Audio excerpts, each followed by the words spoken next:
Assalamualaikum warahmatullahi wabarakatuh. Perkenalkan, nama saya Risa Dinaryanti dengan NIM 25040010001 dari program studi Teknik Kimia.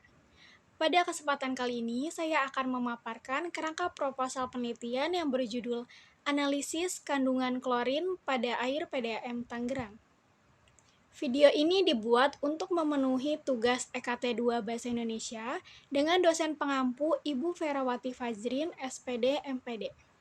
Selanjutnya ada bab 1 pendahuluan, 1.1 latar belakang masalah, 1.2 rumusan masalah, 1.3 tujuan penelitian, 1.4 manfaat penelitian. 1.1 latar belakang masalah. Seperti yang kita tahu, kegiatan sehari-hari seperti masak, mencuci, mandi, hingga minum membutuhkan air. Oleh karena itu, air bersih sangat penting bagi kehidupan manusia. Di perkotaan, penyediaan air bersih biasanya dilakukan oleh PDAM. Untuk menjaga kualitasnya, PDAM menambahkan zat klorin sebagai disinfektan agar air tetap aman dari bakteri dan virus. Standar WHO dan Permenkes, kadar klorin yang aman ditetapkan pada kisaran 0,2 sampai dengan 0,5 mg per liter. Namun, PDAM di Tangerang masih mengalami kendala, seperti jarak distribusi yang jauh dari instalasi pengolahan, kondisi pipa yang sudah semakin tua, serta tekanan air yang tidak stabil menyebabkan kadar klorin berkurang sebelum sampai ke rumah warga. Oleh karena itu, penelitian ini penting untuk mencari solusi teknis seperti reklorinasi, pemodelan hidrolis, permajaan pipa, agar kualitas air tetap sesuai dengan standar kesehatan dan keluhan masyarakat semakin berkurang. 1.2 Rumusan masalah. Pertama, bagaimana jarak distribusi dari IPAM Cisadane terhadap penurunan kadar klorin residu pada jaringan distribusi PDAM Kota Tangerang? Kedua, apakah ada hubungan antara rendahnya kadar klorin residu dengan keluhan masyarakat terkait bau, rasa, dan kejernihan air di wilayah distribusi terjauh? Yang ketiga, bagaimana PDAM Tangerang dapat menjaga kadar klorin residu sesuai dengan standar di daerah pinggiran kota yang jauh dari IPAM? 1.3 Tujuan penelitian. 1. Untuk menganalisis dampak jarak distribusi terhadap penurunan klorin residu. Yang kedua, untuk mengidentifikasi adanya hubungan klorin rendah dengan keluhan masyarakat. Yang ketiga, untuk menjaga klorin sesuai standar dengan merumuskan strategi PDAM seperti reklorinasi, pemodelan hidrolis, dan permajaan pipa. 1.4 Manfaat penelitian. Ada dua manfaat penelitian. Yang pertama, teoritis. Menambah pengetahuan tentang kualitas air dan juga kesehatan. Yang kedua, berkontribusi untuk mengembangkan ilmu kesehatan lingkungan.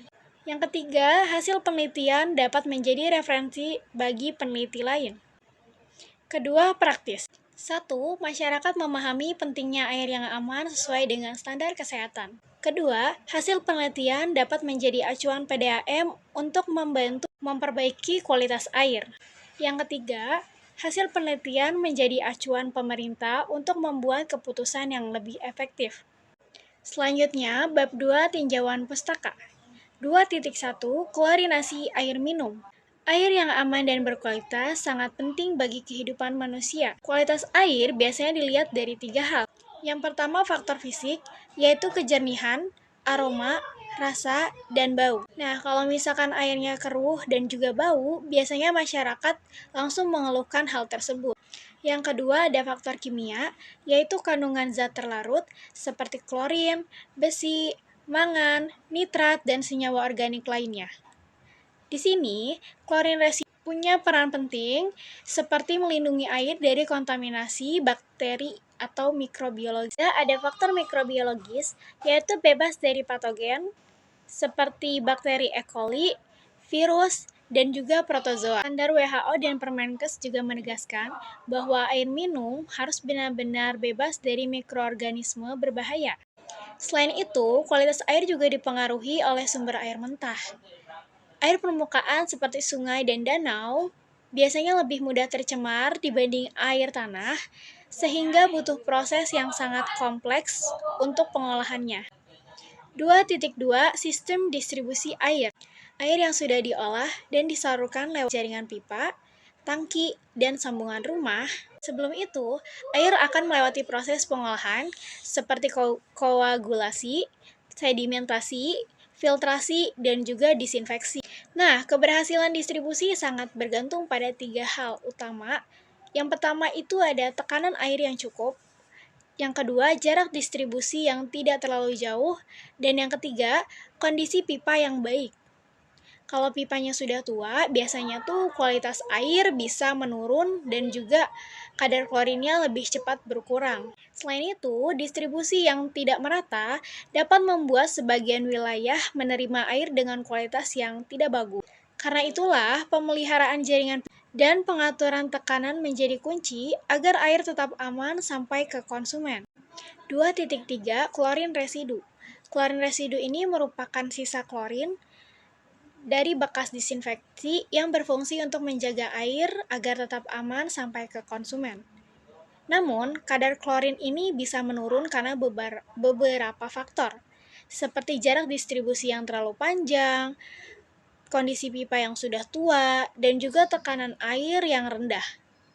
Serta, aliran yang tidak stabil membuat klorin cepat berkurang.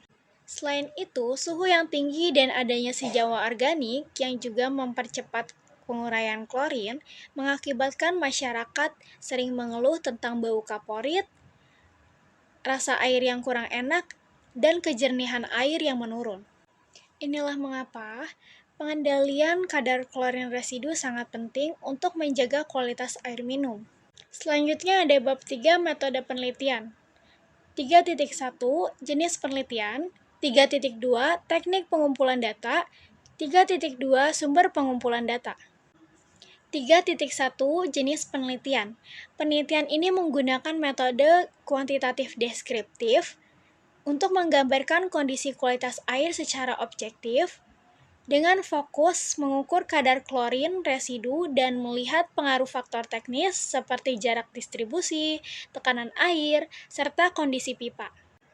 3.2 Teknik pengumpulan data ada 3, yaitu yang pertama, observasi lapangan, yang kedua, pengambilan dan pengukuran sampel air, dan yang ketiga ada studi dokumentasi data sekunder.